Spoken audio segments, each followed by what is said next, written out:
Hello বন্ধুরা, সবাইকে নমস্কার জানাই। তো দেখো, আমরা এখনও বিছানার মধ্যেই আছি। তো আমাদের বাড়িতে সবাই জ্বর। দেখো, আমার ছেলেরও জ্বর, আমার মেয়েরও জ্বর। তো আমরা বাইরে থাকি, তো রুম ভাড়া নিয়ে তোমাদের দাদা ভাই কাজ করে এখানে কোম্পানিতে। আর আমরা রুমে আছি, আর আমার দুটো ছেলে স্কুলে যায়। তার যে এক সপ্তাহ সবারই জ্বর। তা সে দেখো, আমার ছেলে বিছানার মধ্যে, এত ওষুধ খাচ্ছি তাও জ্বরই ছাড়ছে না। মনে হয় রক্ত পরীক্ষা করা লাগবে।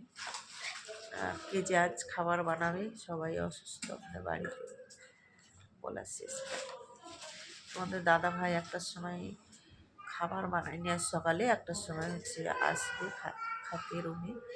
তো বানাবো কিছু। এখন আমি উঠে কিছু খাওয়া দাওয়া করে ওষুধ খাবো, তারপরে কিছু খাবার বানাবো।